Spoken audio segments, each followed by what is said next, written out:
Shalom, selamat sore. Sebelum saya kembali ke Surabaya, sekali lagi saya ajak Anda semua untuk kembali belajar tentang firman Tuhan. Dan karena gereja ini akan merayakan Natal minggu depan, maka kita akan mempelajari mengenai makna Natal yang hakiki. Makna Natal yang betul-betul dapat menjadi dasar kenapa kita harus memperingati Natal. Mari kita berdoa. Bapa Surgawi, terima kasih untuk sekali lagi Tuhan Engkau perkenankan kami mendengarkan firman-Mu dan mempelajarinya. Kami percaya Tuhan Roh Kudus-Mu bersama-sama kami memberikan kami pengertian. Beshem ha'af ben Firuah Kodesh ha Elohim Echad. Di dalam nama Bapa dan Putra dan Roh Kudus Allah yang Esa. Amin. Inkarnasi, Allah yang menjadi manusia. Apa yang dimaksud dengan inkarnasi? Lalu Allah yang menjadi manusia, Allah yang menjelma menjadi manusia. Apa yang dimaksud dengan menjelma di sini? Ada banyak orang belum paham betul-betul mengenai menjelma. Menjelma ini dalam arti mistikal atau bagaimana?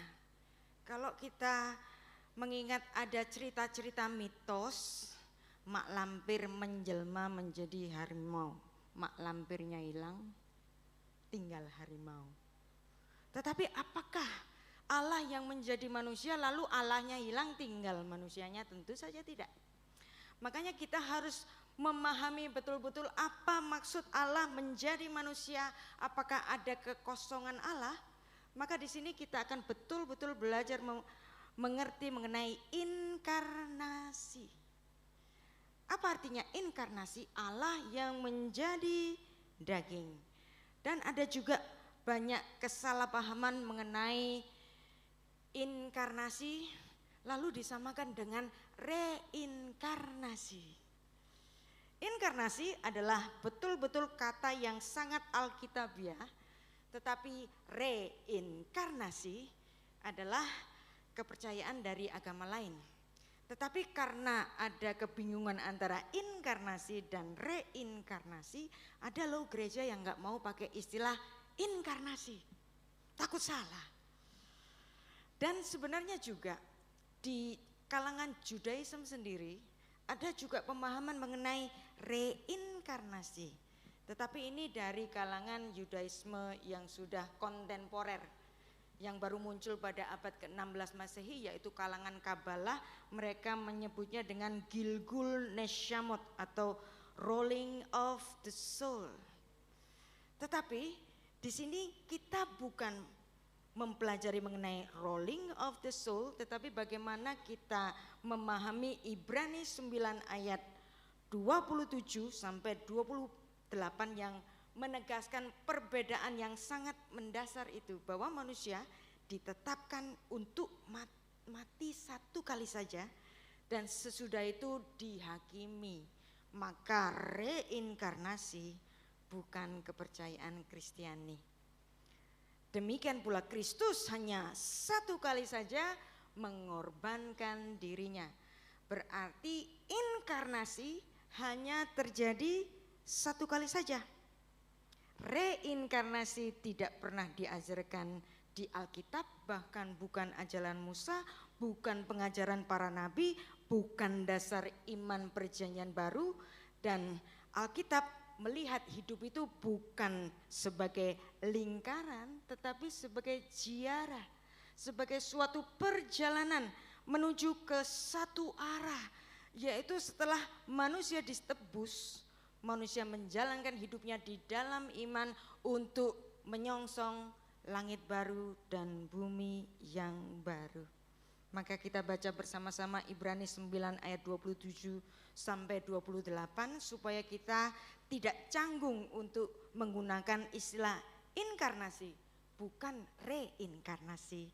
Kita baca ayat 27, sama seperti manusia ditetapkan untuk mati hanya satu kali saja dan sesudah itu dihakimi, demikian pula Kristus hanya satu kali saja mengorbankan dirinya untuk menanggung dosa banyak orang. Sesudah itu ia akan menyatakan dirinya sekali lagi tanpa menanggung dosa untuk menganugerahkan keselamatan kepada mereka yang menantikan Dia. Jadi Tuhan Yesus hanya satu kali saja mengorbankan dirinya. Mengapa?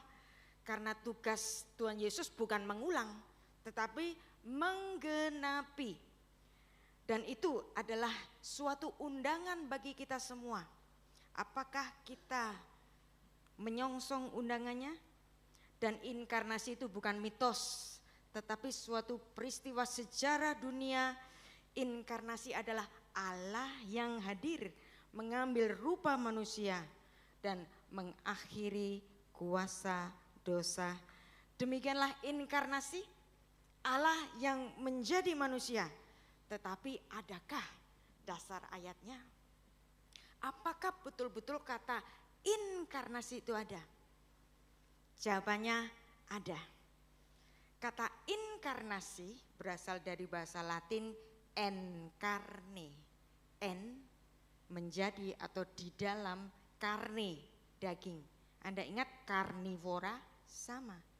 Encarne. Bahasa asli Yunaninya ensarki. Dan sesungguhnya agunglah rahasia ibadah kita. Dia yang telah menyatakan dirinya.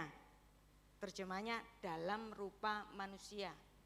Ini adalah terjemahan yang kontekstual, tetapi terjemahan yang harfiah seharusnya Dia yang telah menjadi daging.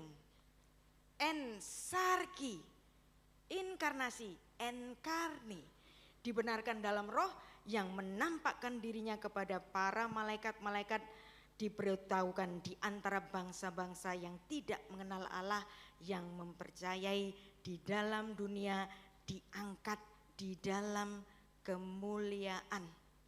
Nah, jadi jangan canggung untuk menggunakan kata inkarnasi, karena betul-betul inkarnasi ada di dalam salah satunya. Ini salah satu saja, di 1 Timotius 3 ayat 16. Pertanyaannya, kenapa sih Tuhan Yesus itu kok harus hadir ke bumi? Kita merayakan kelahiran Tuhan Yesus, tetapi kita tidak pernah betul-betul memahami mengapa sih Tuhan Yesus harus hadir ke bumi. Dan sesungguhnya ketika Tuhan Yesus hadir ke bumi adalah untuk penggenapan proto-evangelium. Kalau Anda ketemu saya bahas apa saja di Alkitab ini. Baliknya selalu kemana? Proto-evangelium. Apa itu proto-evangelium? Injil yang pertama. Loh, Injil yang pertama kan Injil Matius, Bu. Iya. Injil yang pertama di Perjanjian Baru, Matius, Markus, Lukas, Yohanes, betul. Tetapi berita Injil yang pertama itu ada di kitab Kejadian pasal 3 ayat 15. Kita selalu melupakan ayat ini setiap kali Natal. Kita merayakan, kita memperingati kenapa Tuhan Yesus hadir sebagai bayi di dunia ini. Kenapa? Makanya kita harus belajar mengenai hal yang hakiki. Kenapa Tuhan harus hadir ke bumi? Karena ada kejatuhan manusia. Manusia jatuh ke dalam dosa, walaupun dia sudah di warning oleh Tuhan dalam Kejadian 2 ayat 17, semua pohon di taman ini boleh kamu makan dengan bebas, tapi yang di tengah-tengah itu ayat 17, yaitu buah dari pohon pengetahuan yang baik dan yang jahat, jangan kau makan buahnya. Pada hari engkau memakannya, beyom akhalka mimenu, pastilah engkau mati, mot tamut. Tetapi iblis ingin punya teman. Dia menggoda, bukan Adamnya, yang digoda adalah istrinya Adam, karena firman tadi adalah untuk suaminya. Ular itu yang disebut iblis, orang-orang Ibrani menyebutnya namanya Samael. Kita sering menyebutnya sebagai Lucifer. Tetapi orang Ibrani mengatakan namanya adalah Samael, racunnya Allah. Dan dia adalah Mal'ah Mota, dia adalah malaikat kematian. Dan dia memberikan satu hoax, sekali-kali kamu tidak akan mati. Dan si ular ini tahu, ketika manusia itu ditempatkan di Taman Eden yang penuh dengan kelimpahan, penuh dengan kenyamanan, seharusnya Adam semuanya terpenuh, dia tidak butuh apa-apa. Tetapi di sini Adam menginginkan hal yang lain, hal yang dia tidak punya, yaitu apa? Menjadi seperti Allah. Jadi jatuhnya Adam itu gara-gara ingin seperti Allah. Dan itu persis dengan kejatuhan iblis. Yesaya 14 ayat 12 bahwa malaikat itu Heilel ben Syakhar, dia ingin menyamai yang maha tinggi, dan kejatuhan yang sama ingin diterapkan oleh iblis kepada manusia. Dia mengatakan Kejadian 3 ayat 5, tetapi Allah mengetahui bahwa pada waktu kamu memakannya, matamu akan terbuka dan kamu akan menjadi seperti Allah, tahu tentang yang baik dan yang jahat. Adam punya semuanya, tapi Adam ada satu yang dia nggak punya, yaitu menjadi seperti Allah. Jadi pintu masuk dosa yang pertama kali adalah ingin. Itulah kenapa 10 hukum yang pertama, jangan menyembah ilah-ilah asing, jangan membuat berhala bagimu, menghormati Sabat, jangan membunuh, jangan berzina, jangan mencuri, jangan melakukan kesaksian palsu. Dan yang terakhir yang menjadi pamungkas apa? Jangan ingin, tamak. Maka ingin itu selalu menjadi pintu bagi dosa. Adam kenapa sih kok harus melalui ujian? Karena Adam diciptakan dalam gambar dan rupa Allah, dan Adam memiliki free will. Adam tidak seperti harimau, Adam tidak seperti gajah. Adam diciptakan dalam gambar dan rupa Allah. Dan Kejadian 2 ayat 16 sampai 17 itu adalah ujian ketaatan. Dan ternyata Adam tidak taat, dia memakan buah itu dan dia tahu dirinya telanjang. Dan ketika dirinya telanjang, Tuhan tahu, dia melihat dari surga, dia menangis, dia berteriak, Adam, di mana kamu? Emangnya Tuhan gak tahu apa? Kalau Adam itu sedang bersembunyi? Tentu saja Tuhan tahu. Berarti pertanyaan Tuhan kepada Adam itu bukan pertanyaan geografis. Tetapi pada saat itu pula Adam terpisah dengan Allah, maka Adam menangisi peristiwa itu. Adam, di mana kamu? Ketika ditanya kenapa kamu bersembunyi, si Adam menyalahkan istrinya dan istrinya menyalahkan si ular. Dosa melahirkan dosa yang baru, yaitu apa? Denial, menyalahkan orang yang lain. Tetapi apa yang terjadi? Tuhan memberikan suatu paradoks. Dia mengatakan bahwa pada hari engkau memakannya pastilah engkau mati. Ketika Adam berdosa, pastilah Adam mati, kan? Tetapi kalau kita baca baik-baik Kejadian 3 ayat 15, itulah kenapa disebut oleh Bapak Gereja Irenaeus sebagai proto-evangelium.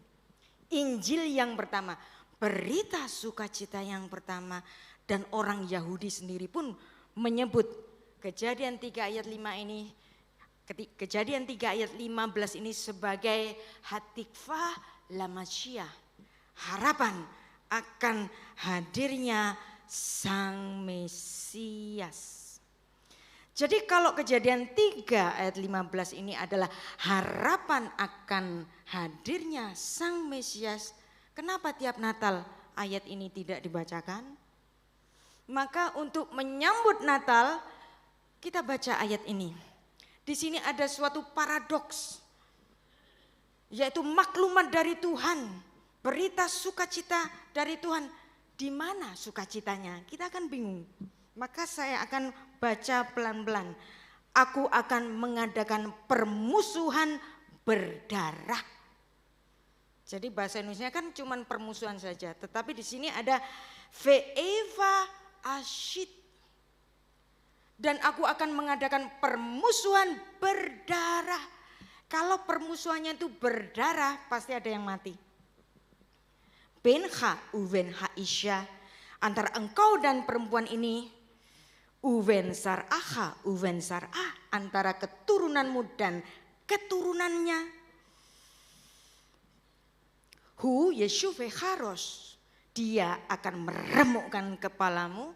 Dan perhatikan baik-baik, veata teshuvenu akef, dan engkau akan meremukkan tumitnya. Kita bingung baca ayat ini. Apa maksudnya tumit?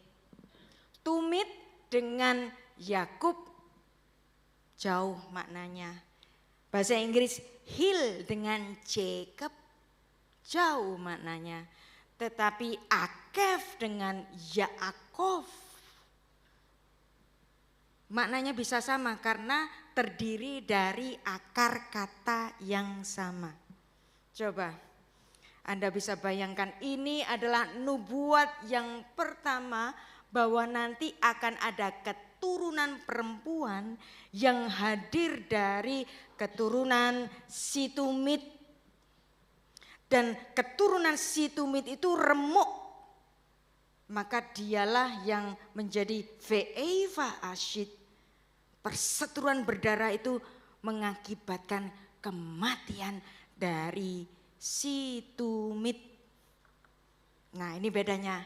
Makanya kalau kita lihat silsilah dari nabi-nabi yang ditulis di dalam Alkitab kita, setelah Adam lahir Set, kemudian dari Set lahir Nuh, dari Nuh lahir Sem, 3 putranya.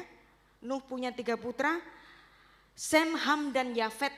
Tetapi dari Sem Tuhan memilih satu jalur, yaitu jalur mesianik. Dari Sem lahir Eber, lahir Pelek, kemudian lahir Abraham, lahir bangsa Israel dari Yakub si tumit. Inilah suatu sejarah keselamatan yang orang Kristen tidak menyadarinya. Dan Tuhan itu tidak suka untuk menghukum kita. Apa bahasa Ibrani menghukum? Anash. Anash. Anash, orang Ibrani suka memenggal-menggal kata itu karena setiap huruf Ibrani itu punya makna. Kata anash tadi terdiri dari huruf ayin, yaitu mata, kemudian nash, jatuh. Kenapa sih Tuhan itu kok menghukum manusia? Ketika mata Tuhan melihat manusia yang jatuh dan Tuhan bersedih.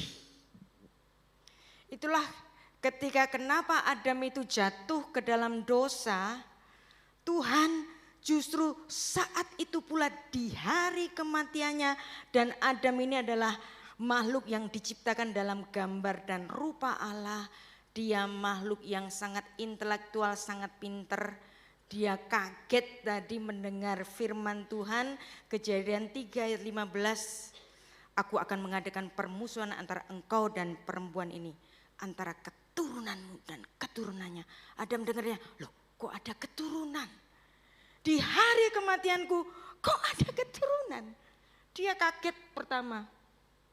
Lalu kemudian dia kaget yang kedua, yaitu mestinya Adam yang berdosa, Adam yang dikutukkan, tetapi Tuhan enggak mau ngutuk Adam.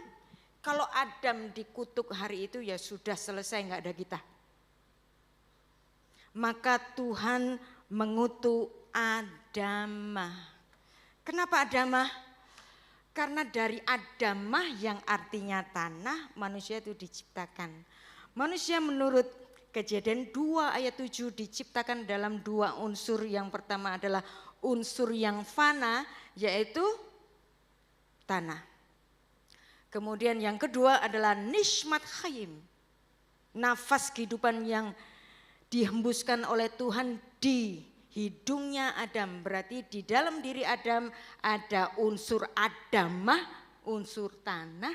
Kemudian ada unsur yaitu roh yang dari Tuhan. Dan inilah kekagetan Adam yang kedua. Yaitu Kejadian 3 ayat 17. Lalu firman-Nya kepada manusia itu, karena engkau mendengarkan perkataan istrimu, memakan buah dari pohon yang telah kuperintahkan kepadamu, jangan makan padanya. Dan di sini Anda bisa bayangkan Adam pasti menggigil ketakutan.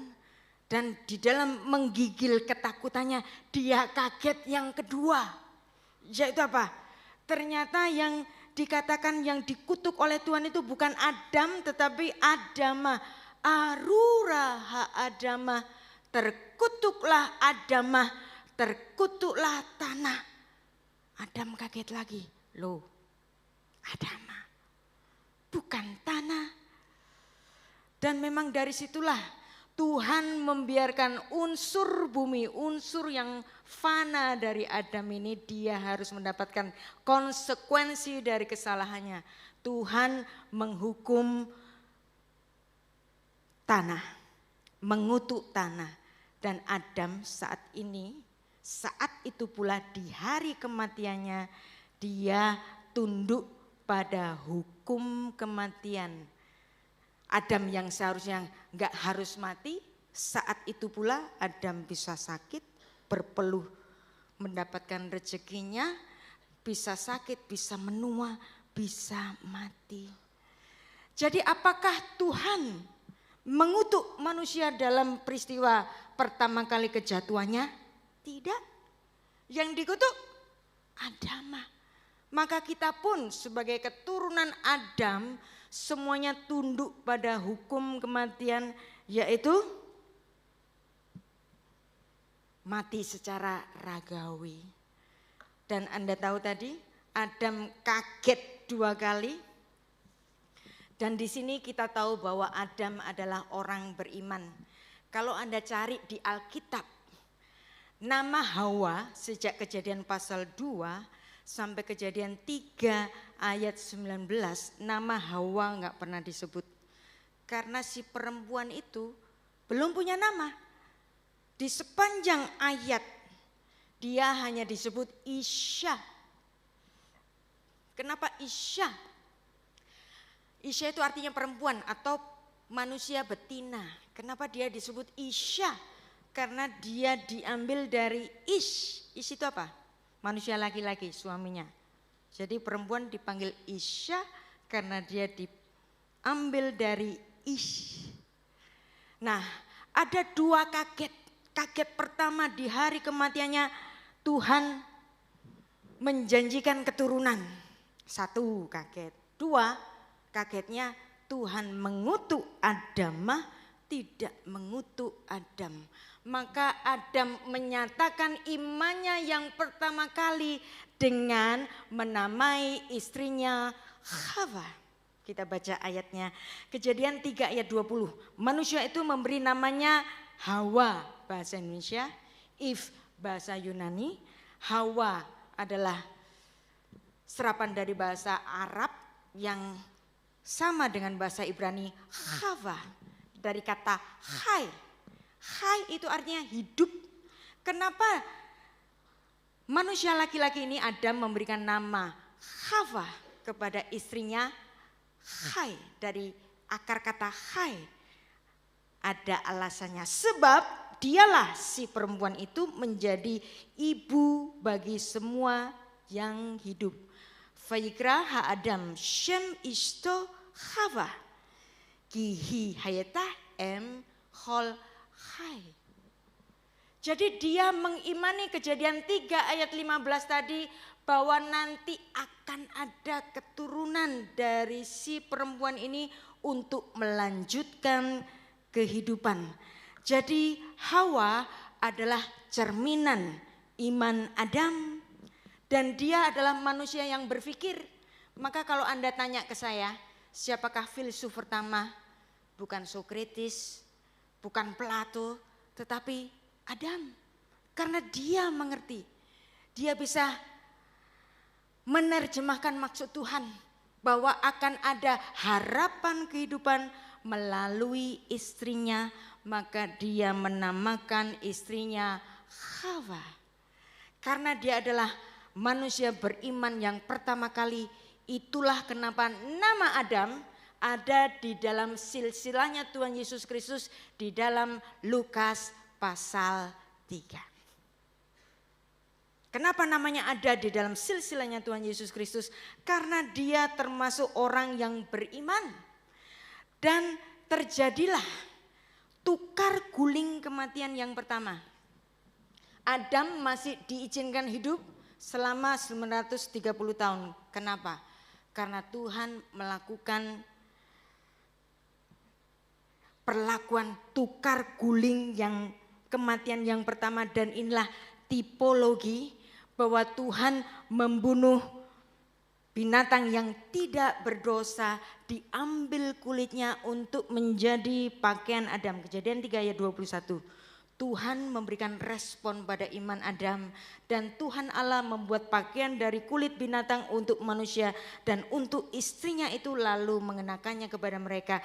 Dan ini adalah tipologi, perlambangan kematian Kristus di suatu hari kelak, yang hari itu dilambangkan dengan kematian binatang yang tidak berdosa sebagai lambang penebusan dosa. Jadi inilah tukar guling kematian yang pertama, dan Tuhan sendirilah sebagai juru selamatnya. Maka di dalam Yesaya 43 ayat 11 di sini dituliskan, Anohi Anohi Adonai ve'en mi baladai Mosia. Akulah Tuhan, tidak ada selain lainnya, selain daripadaku. Inilah Kejadian pasal 3 yang merupakan asal muasal ibadah sakramental. Orang-orang Israel harus mempersembahkan korban ketika ingin diampuni dosanya. Dan inilah asal muasalnya bahwa cara bebas dari mati, mati dibayar mati. Dan itu seolah-olah Tuhan lagi teken cek mundur. Adam berdosa, Tuhan bunuh binatang yang tidak berdosa, kemudian Tuhan teken cek mundur. Nuh hidupnya tidak sempurna, dia mempersembahkan korban. Ketika korban itu diberikan, baunya harum, Tuhan bersuka cita, dan Tuhan teken cek mundur. Dosamu sudah diampuni. Zamannya Musa kemudian dilembagakan di dalam ibadahnya orang Israel sampai Daud, terus menerus di dalam perjanjian lama Tuhan teken terus cek mundur, cek mundur, cek mundur. Dan itulah korban. Dan cek mundur tadi kan harus ada jatuh temponya. Jatuh temponya kapan? Ketika Tuhan Yesus mati di kayu salib. Dan apa yang Anda pahami mengenai korban, Tuhan Yesus mati sebagai korban.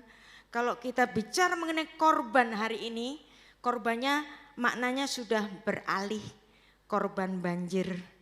Kita harus ikut berduka cita kepada saudara-saudara kita yang ada di Sumatera Utara, Tapanuli Utara, yang hari ini sedang berduka karena banjir, korban banjir. Kata korban juga dikenakan korban kecelakaan, korban apa lagi? Korban perasaan, korban perkosaan, korban. Jadi korban itu dimaknakan victim atau casualty. Tapi sebenarnya korban, apa sih makna korban itu? Korban itu dari kata karaf. Dari kata karaf muncul kata karif. Sahabat karib, karif.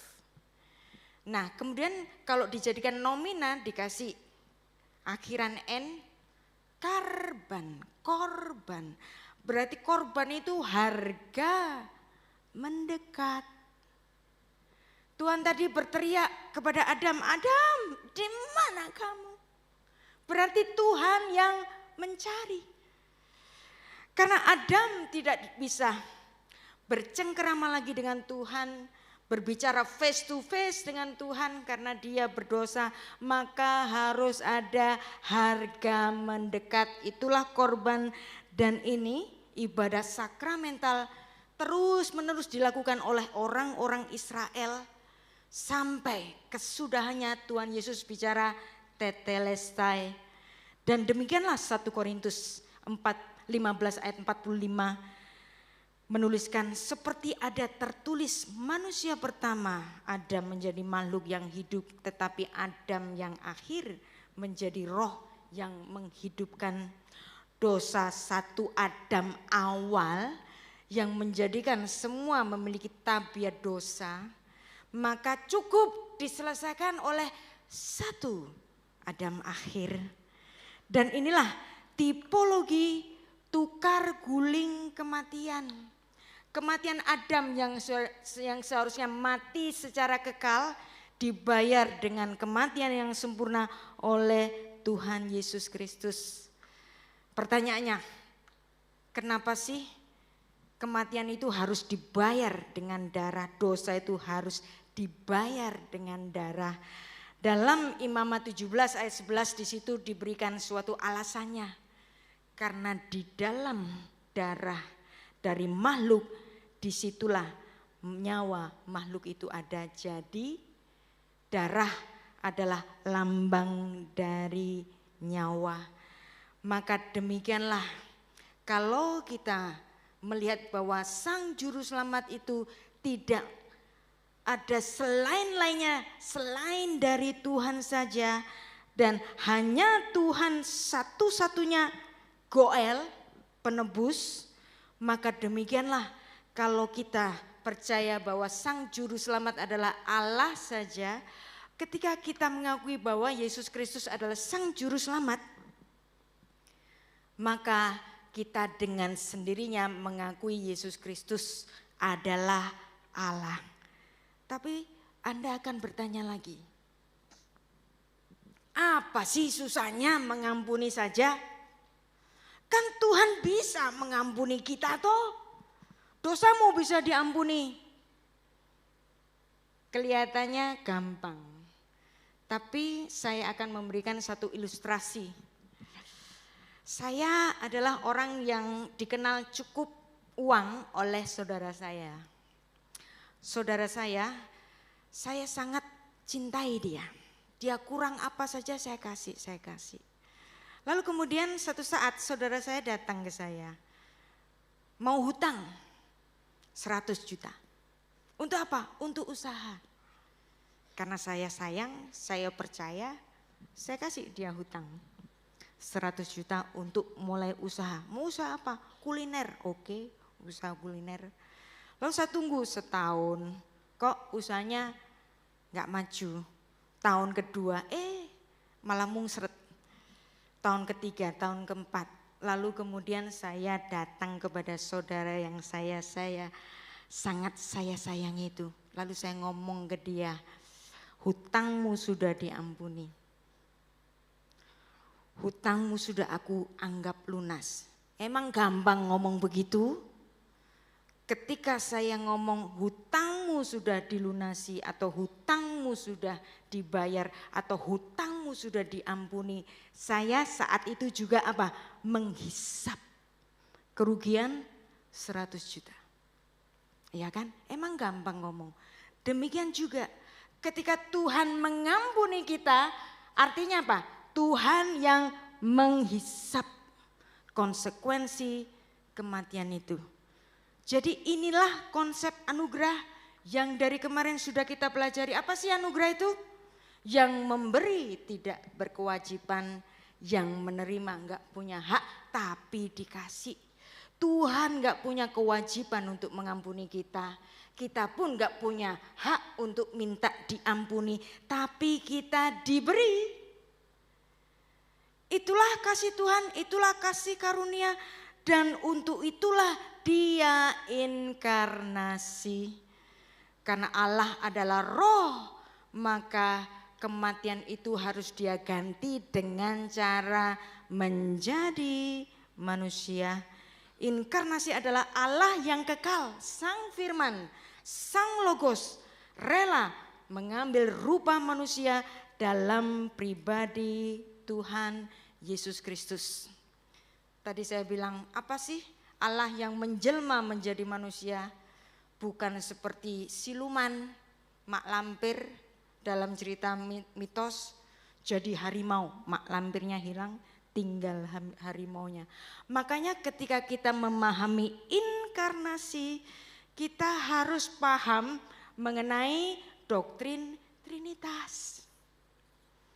Jadi inkarnasi adalah tindakan Tritunggal yang bukan hanya tindakan Sang Putra.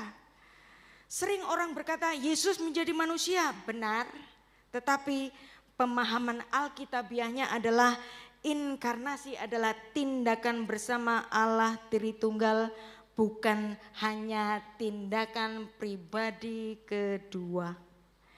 Dan setiap hari Natal, ayat ini selalu kita dengungkan tanpa kita paham artinya. Kenapa? Yaitu bahwa Allah yang menghisap konsekuensi kematian itu.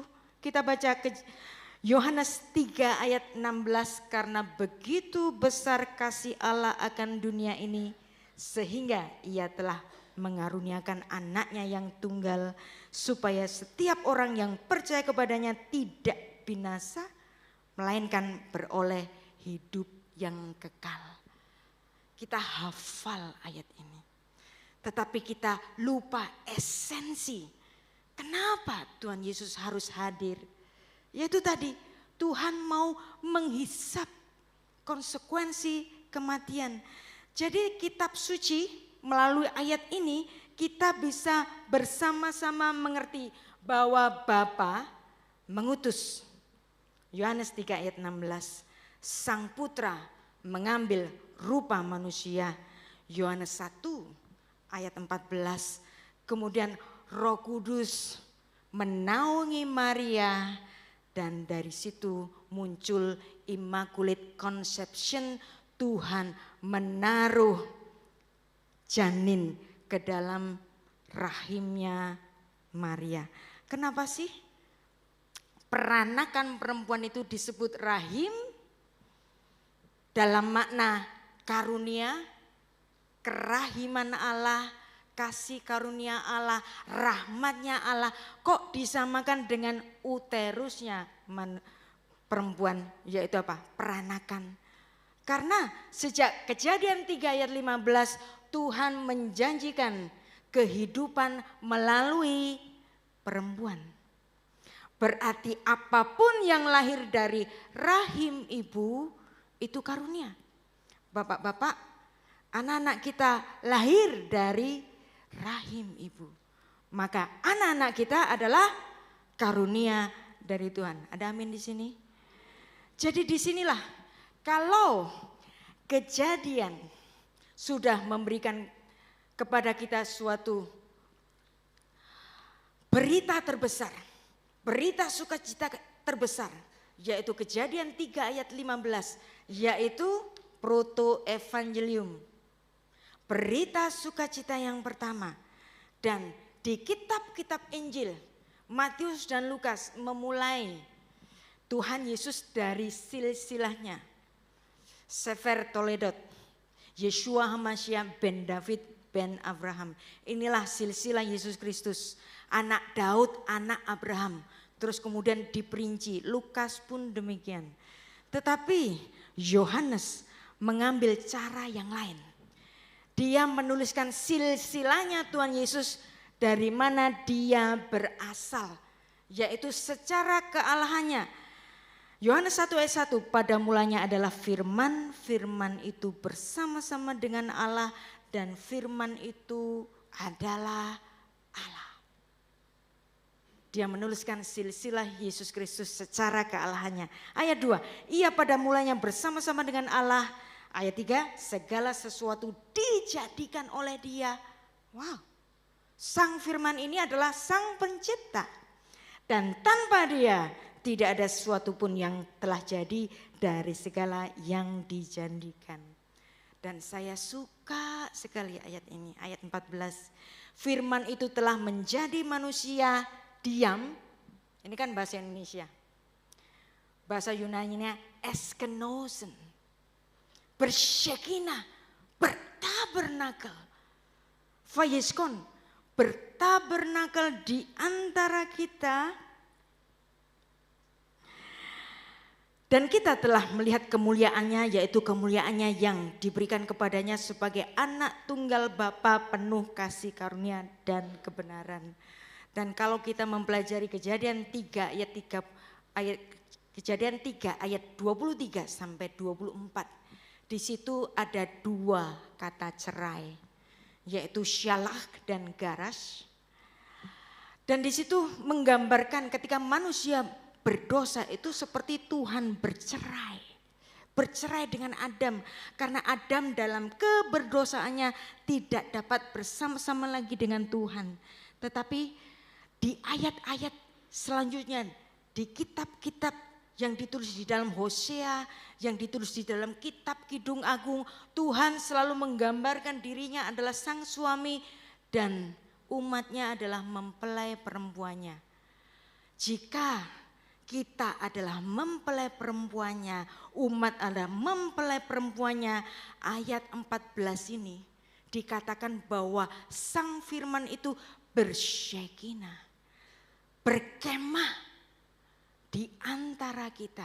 Berarti ini seperti seorang suami yang entah oleh karena sesuatu harus terpisah dengan istrinya, lalu si suami itu berusaha untuk merebut istrinya kembali, dan ketika dia datang ke rumah, sang suami ini bilang kepada istrinya, "Love, I'm coming home to stay."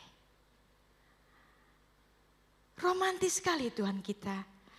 Dan demikianlah kita yang tidak dapat melihat Allah, kita dapat melihat Sang Putra yang menjadi daging. Inilah Kolose 1 ayat 15. Ia adalah gambar Allah yang tidak kelihatan, yang sulung, yang lebih utama dari segala yang diciptakan.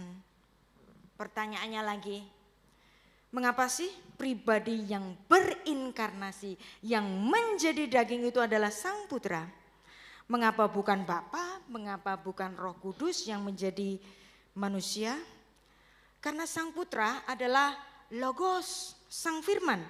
Firman itu sejak perjanjian Allah, perjanjian lama telah menyatakan Allah. Dan di dalam perjanjian lama firman adalah ekspresi diri Allah. Maka di dalam perjanjian baru Rasul Yohanes secara khusus menjelaskan pada mulanya adalah firman, firman itu adalah Allah, dan firman itu telah menjadi daging. Dan di dalam Kolose 1 ayat 15, Sang Putra adalah gambar Allah yang tidak kelihatan. Maka jikalau kita melihat putranya, maka kita bersama-sama melihat Allah.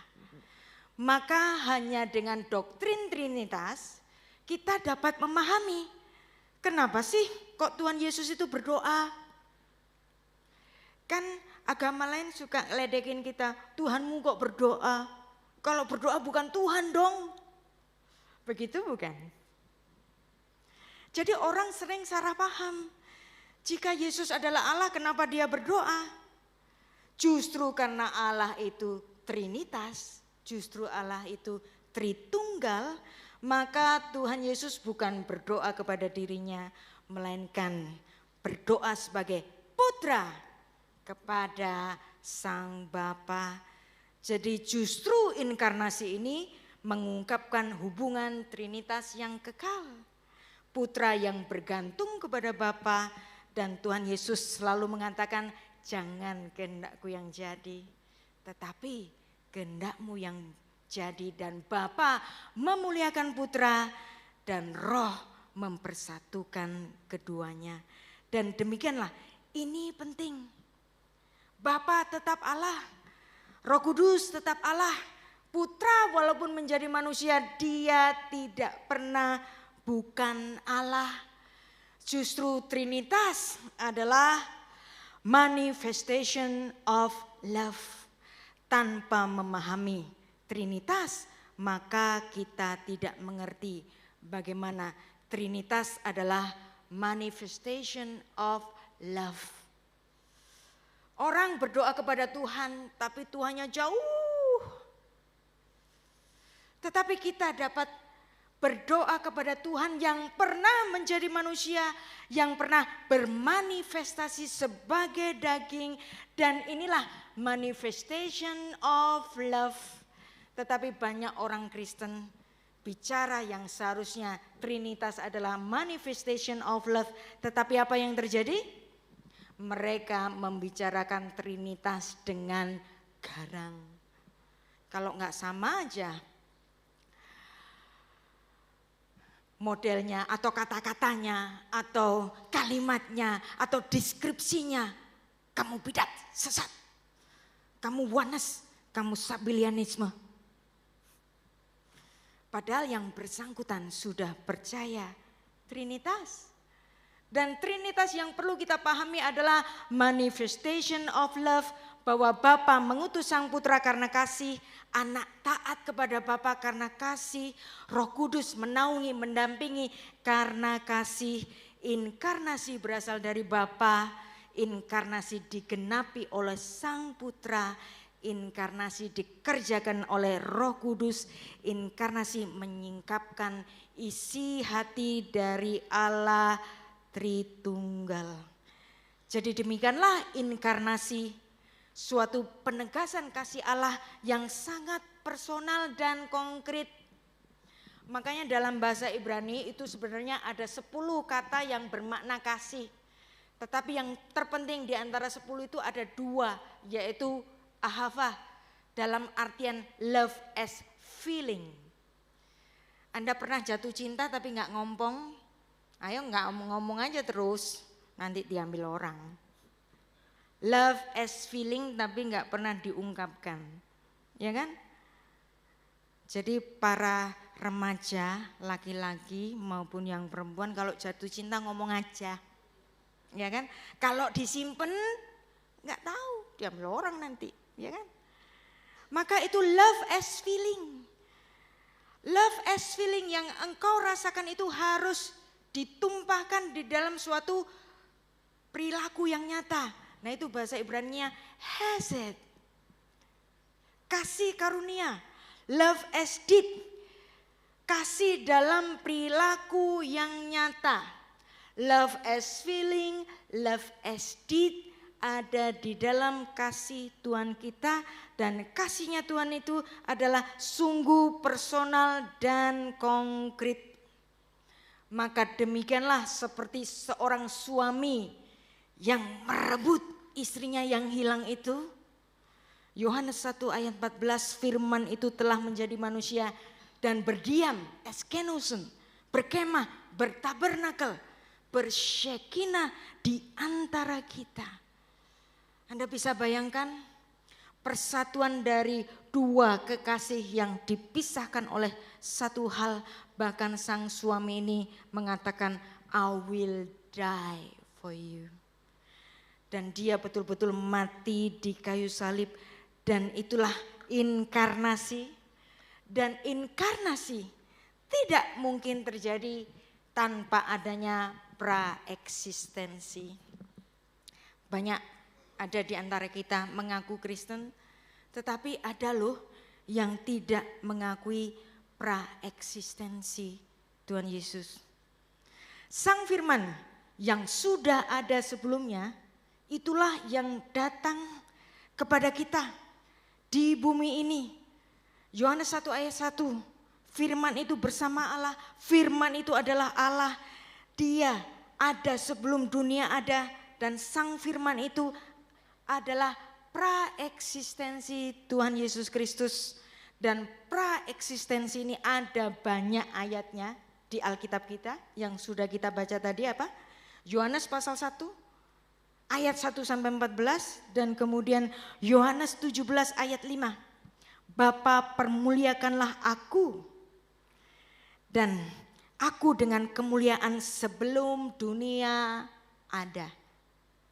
Berarti ada praeksistensi Tuhan Yesus. Dan Tuhan Yesus juga menyatakan kepada orang-orang Israel, sebelum Abraham ada, anihu, ego eimi. Dan orang-orang Israel itu mencemooh dia, umurmu belum genap 40, tapi engkau mengatakan bahwa Abraham itu bahkan ada setelah engkau, tidak mungkin itu terjadi. Bahkan dalam Filipi 2 ayat 6 sampai 7 menuliskan tentang Sang Putra, Sang Firman yang kenosis, mengosongkan dirinya. Dan demikianlah Kolose 15 ayat 17 ini. Sungguh memberikan pujian kepada Tuhan Yesus Kristus bahwa Ia, Yesus Kristus adalah gambar Allah yang tidak kelihatan, yang sulung, lebih utama dari segala yang diciptakan, karena di dalam Dia telah diciptakan segala sesuatu. Dan ini sama dengan tulisan Rasul Yohanes dalam Yohanes 1 ayat 3. Yang ada di surga dan yang ada di bumi, yang kelihatan dan yang tidak kelihatan, baik singgasana maupun kerajaan, baik pemerintah maupun penguasa, segala sesuatu diciptakan oleh Dia dan untuk Dia. Dan di sini lebih ditegaskan mengenai praeksistensi Tuhan Yesus. Ia terlebih dahulu dari segala sesuatu dan segala sesuatu di dalam Dia. Jadi inkarnasi adalah Sang Putra Logos yang menambahkan natur manusia di dalam Sang Firman itu. Makanya kenapa sih kok Trinitas itu susah dipahami oleh sesama agama-agama Ibrahimi. Mereka bisa menerima Bapa adalah Allah. Mereka bisa menerima Roh Kudus adalah Allah, walaupun ada satu yang ambigu. Roh Kudus itu Allah apa Jibril ya?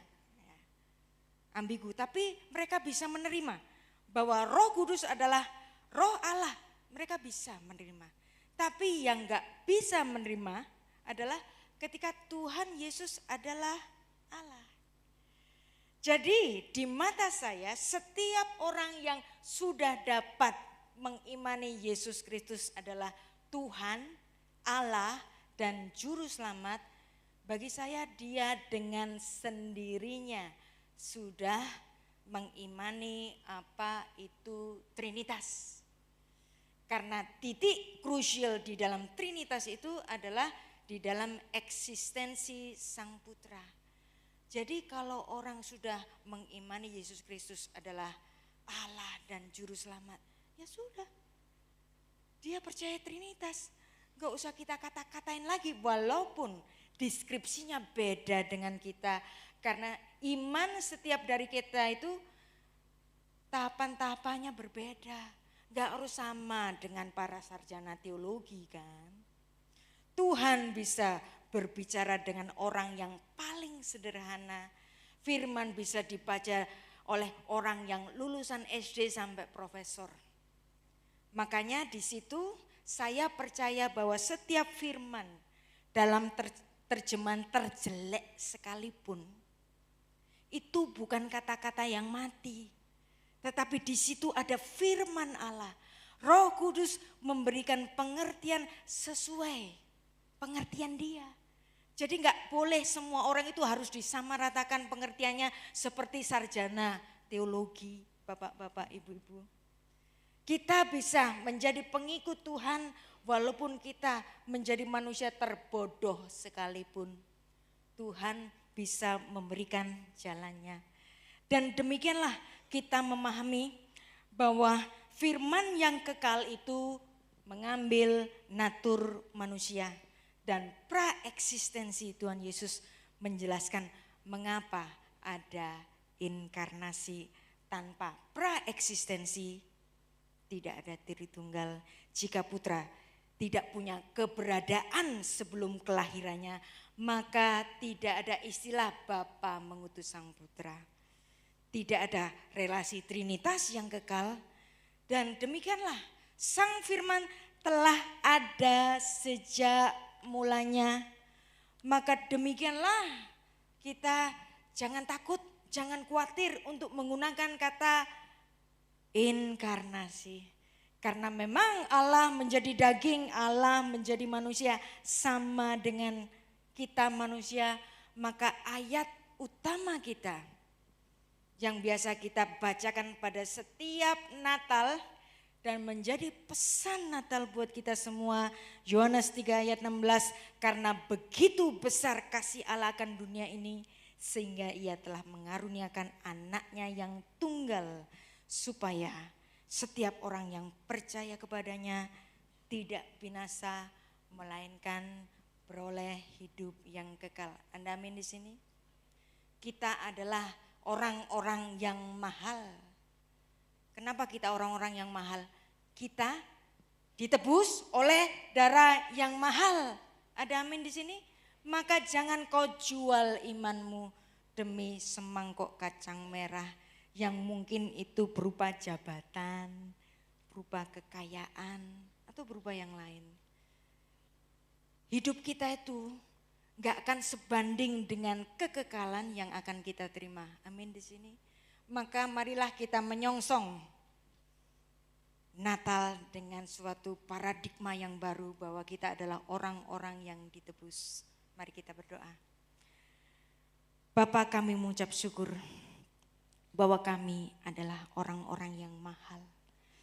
Orang-orang yang dipermuliakan oleh karena kebaikan-Mu ya Bapa. Yang Engkau seperti seorang suami yang memenangkan istrinya kembali dengan harga nyawa, dengan darah-Mu yang mahal itu ya Tuhan. Tuhan ajari kami hari demi hari untuk menghargai pengorbanan-Mu. Engkau sebagai korban, sebagai harga mendekat. Kami yang dulu terpisah oleh karena dosa, tetapi kami dipersatukan oleh kematian-Mu yang telah menebus kami ya Tuhan.